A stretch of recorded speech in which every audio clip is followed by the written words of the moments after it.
오늘 말씀은 요한복음 1장 19절부터 24절까지 말씀입니다. 요한복음 1장 19절부터 24절까지 말씀입니다. 유대인들이 예루살렘에서 제사장들과 레위인들을 요한에게 보내어 내가 누구냐 물을 때에 요한의 증언이 이러하니라. 요한이 드러내어 말하고 숨기지 아니하니 드러내어 하는 말이 나는 그리스도가 아니라 한데, 또 묻되 그러면 누구냐? 내가 엘리야냐? 이르되 나는 아니라. 또 묻되 내가 그 선지자냐? 대답하되 아니라. 또 말하되 누구냐? 우리를 보낸 이들에게 대답하게 하라. 너는 내게 대하여 무엇이라 하느냐? 이르되 나는 선지자 이사야의 말과 같이 주의 길을 곧게 하라고 광야에서 외치는 자의 소리로라 하니라. 그들은 바리새인들이 보낸 자라. 아멘.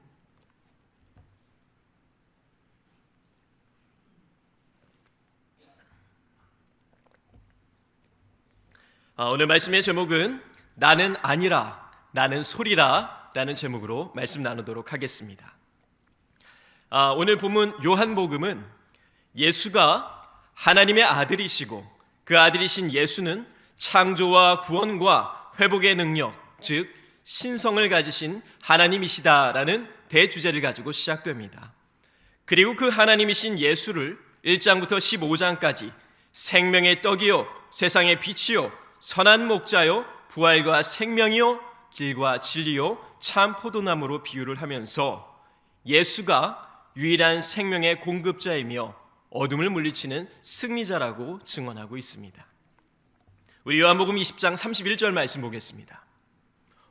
오직 이것을 기록함은 너희로 예수께서 하나님의 아들 그리스도이심을 믿게 하려 하며 또 너희로 믿고 그 이름을 힘입어 생명을 얻게 하려 함이니라.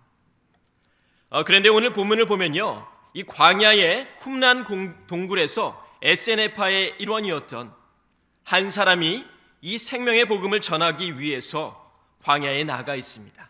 그는 바로 침례 요한이었죠. 그리고 그는 자신에 대해서 이렇게 말합니다.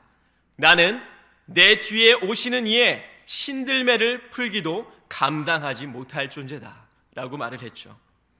분명 마태복음 11장 11절에서는 침례 요한에 대해서 여자가 낳은 자 중에 이보다 더 큰 이가 없다라고 기술을 했습니다. 하지만 침례 요한은 자신을 그저 오실 이의 길을 닦는 종에 비유하면서 맡겨진 일을 감당하는 한 사람으로 자처했습니다. 침례 요한의 삶은 단순하고 명확하고 또 겸손했습니다. 하지만 그는 이미 많은 유대 종교 지도자들에게 눈총을 받고 있었습니다. 왜냐하면 그도 그럴 것이 이스라엘의 대중들은 그 광야의 야인으로 살아가는, 참 얼마나 보잘것 없었겠습니까? 약대 털옷을 입고 메뚜기와 석청을 먹고 살아가는 그 침례 요한이 자신들의 화려함보다 그 보잘것 없음을 사람들이 주목하고 있었기 때문입니다.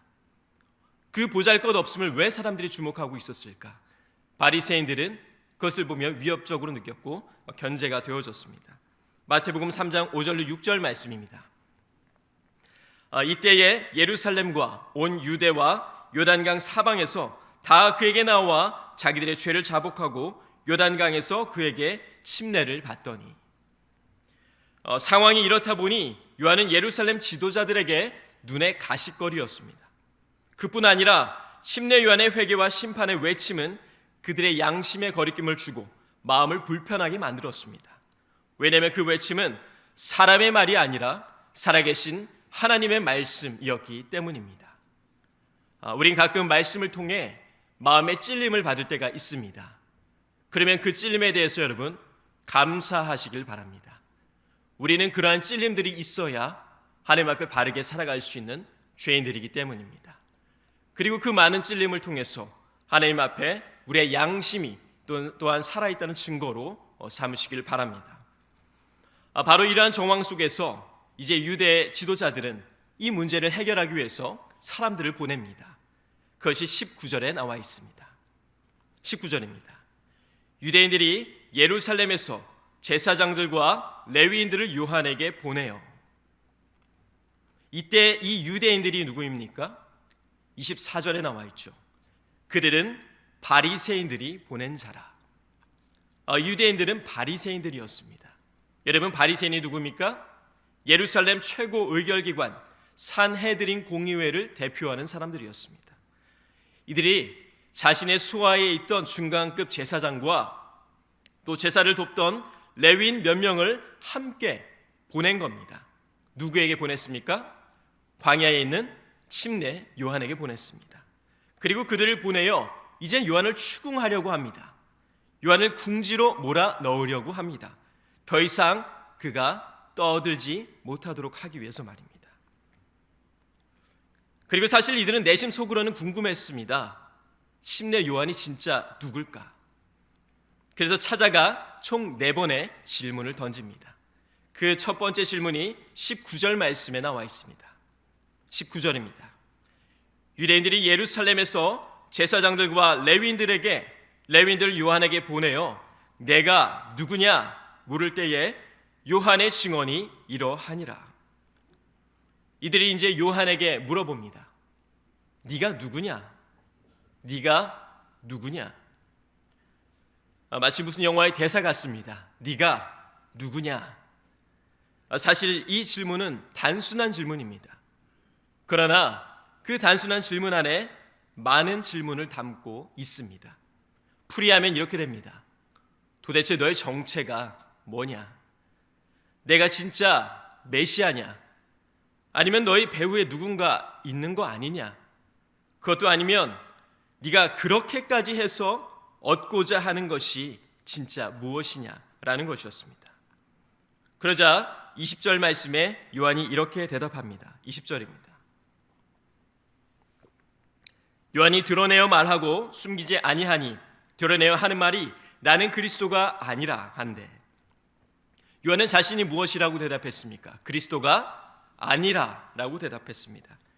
하지만요, 당시에 적지 않은 유대인들은 요한이 정말 고대하던 메시아일 수도 있겠다라는 생각을 가지고 있었습니다. 우리가 잘 알고 있는 것처럼 누가복음 3장 15절 말씀에 보면 이런 말씀이 있죠. 백성들이 바라고 기다림으로 모든 사람을 요한을 혹 그리스도신가 심중에 생각하니, 사람들은 요한이 그리스도일 수도 있겠다는 생각을 했습니다. 왜냐하면 그의 말의 권세와 그의 놀라운 능력을 바라봤기 때문입니다. 하지만 유대민족의 기대와 지도자들의 생각과는 달리 요한은 이렇게 대답하죠. 나는 그리스도가 아니라. 그런데 이것을 원어로 보면요, 그 강조점이 나는 아니라에 있습니다. 저는 얼마 안 살았습니다. 하지만 제가 지금까지 이렇게 보면서 사람들을 보고 또 제 자신을 보니까 사람은 이렇게 말하고 싶은 욕구가 있더라고요. 나는 무엇입니다. 나는 돈이 많은 사람입니다.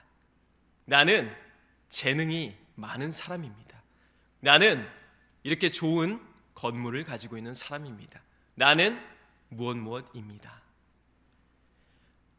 그런데 만약 내 스스로 그렇게 말하고 싶은 감정을 가지고 있는데 내 주변에서 나에게 그렇게 말해주면 우리는 앞에서는 뭐라고 말합니까? 아닙니다. 그렇지 않습니다. 라고 우리는 겸손하게 말을 하죠. 그런데 정말 그렇게 생각을 할까요? 제가 관찰할 결과 많은 사람들이 주변에서 그렇게 얘기해주면 그 이야기를 그대로 흡수해서 자신으로 그렇게 여기게 된다라는 것입니다. 내가 정말 그런 사람인가 보다 라고 생각을 하게 된다는 것이죠. 어쩌면 지금 침례 요한도 많은 대중들이 환호하고 따르고 있으니까 마치 자신이 무엇이 되는 것처럼 생각할 수도 있는 그런 상황이었습니다. 하지만 그는 자신과 유대인들을 향해 단호하게 외쳤습니다. 한번 따라해 보겠습니다. 나는 아니라. 우리는 아닙니다.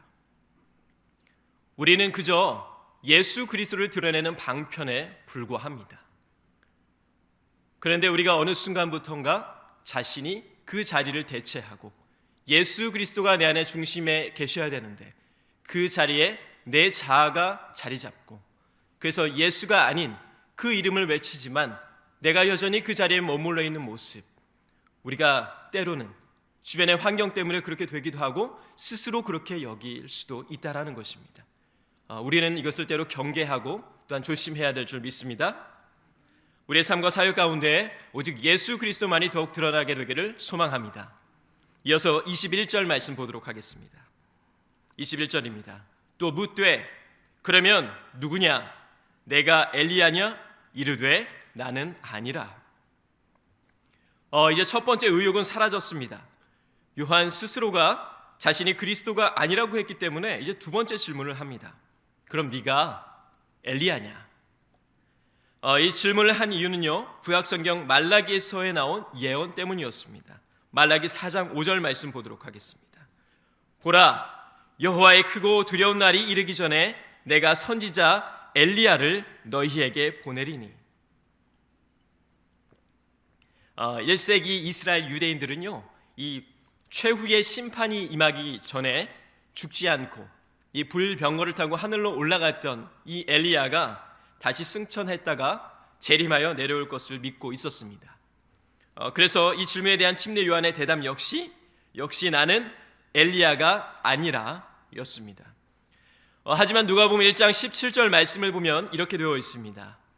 그가 또 엘리야의 심령과 능력으로 주 앞에 먼저 와서 아버지의 마음을 자식에게 거스르는 자를 의인의 슬기에 돌아오게 하고 주를 위하여 세운 백성을 준비하리라. 누가복음의 저자는요, 분명히 요한을 가리켜서 엘리야의 심령과 능력으로 주 앞에 먼저 온 자라고 소개하고 있었습니다. 그리고 이어지는 마태복음 11장 13절 15절에서 이를 확증해주고 있습니다. 모든 선지자와 율법이 예언한 것은 요한까지니 만일 너희가 즐겨받을진대 오리라 한 엘리야가 곧 이 사람이니라. 귀 있는 자는 들을지어다. 분명 성경은 침례 요한을 가리켜 말라기서에서 예언한 엘리야로 확증하고 있었습니다. 그런데 오늘 본문에서 침례 요한은 반복해서 말합니다. 나는 아니다. 나는 엘리야가 아니다. 저는 여기서 또 하나의 영적인 교훈을 얻을 수 있다고 믿습니다. 사람은요, 내 자신이 누구인가가 중요한 것이 아니라 내 사명이 무엇인지 아는 것이 더 중요하다라는 사실입니다. 내가 누구인지가 중요한 것보다는 나의 사명이 무엇인지 아는 것이 더 중요하다라는 겁니다. 요한은 엘리야와 같은 역할을 수행했지만 자신을 엘리야와 같은 존재로 여기지는 않았습니다. 오늘날 세상을 끊임없이 우리에게 질문합니다. 네가 누구냐? 네가 누구냐? 그러나 우리는 성경의 대답을 통해 대답해야 될 줄로 믿습니다. 나는 아무것도 아니라 그저 예수를 드러내는 사명을 감당할 뿐이라. 그것이 우리의 대답이 또한 되어야 할 줄로 믿습니다. 그리고 이어서 21절 하반절입니다. 또 묻되 그럼 네가 그 선지자냐? 이 질문 역시 신명기 18장 15절에 기록된 모세의 예언 때문에 생겨난 질문이었습니다. 신명기 18장 15절입니다. 내 하나님 여호와께서 너희 가운데 내 형제 중에서 너를 위하여 나와 같은 선지자 하나를 일으키시리니 너희는 그의 말을 들을지니라. 유대인들은 이 말씀 역시 메시아의 출현으로 간주했습니다. 그러나 이에 대한 대답 역시 나는 아니라였습니다. 그리고 답을 얻지 못한 유대인들은 이제 아주 노골적으로 질문을 합니다. 22절입니다. 또 말하되 누구냐? 우리를 보낸 이들에게 대답하게 하라. 너는 내게 대하여 무엇이라 하느냐? 이를 현대인의 성경으로 보면 이렇게 됩니다. 그렇다면 당신은 누구란 말이오? 우리를 보낸 사람들에게 대답할 수 있게 해주시오. 당신은 자신을 어떻게 생각하시오? 그러자 마침 때를 기다렸다는 듯이 침례 요한이 이제 분명한 어조로 선언을 합니다. 23절입니다. 우리 다시 한번 읽어보도록 하겠습니다. 23절입니다. 시작.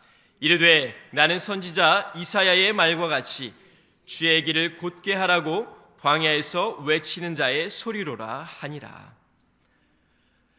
이제 침례 요한은 숨김없이 자신에 대해서 밝힙니다. 나는 주의 길을 곧게 하라고 광야에서 외치는 자의 소리입니다. 그리고 이를 의역하면 이렇게 할 수 있습니다. 왕 대신 그리스도께서 이 땅 가운데 오시는 그 길을 평탄케 하라고 부름을 받은 나는 그저 하나의 외침에 불과한 소리입니다. 이것이 요한이 가진 정체성이었습니다. 나는 그저 예수 그리스도가 이 땅 가운데 오시는 그 왕 되신 길을 예비하는 하나의 소리에 불과하다라는 것이었습니다. 그리고 그가 외친 그 소리의 내용은 오직 예수만이 그리스도시고 예수만이 만왕의 왕이시며 예수만이 만유의 구주시라는 선포였습니다. 새삼교회 성도 여러분, 이 요한의 외침이 또한 우리의 외침이 되어야 될 줄 믿습니다. 복음의 그 증거, 예수 그리스도만이 이 죄악된 세상에서 죄의 쇠사슬을 끊으시고 우리에게 영원한 생명을 허락하셨다는 그 사실, 그 복음을 증거하는 일이 또한 우리의 외침이 되어야 될 줄 믿습니다. 우리는 주인공이 아닙니다. 오직 예수 그리스도만이 주인공 되어서 그분께서 높임을 받으실 수 있는, 또한 그 삶을 위해서 헌신할 수 있는 우리의 삶이 되기를 주님의 이름으로 축복합니다.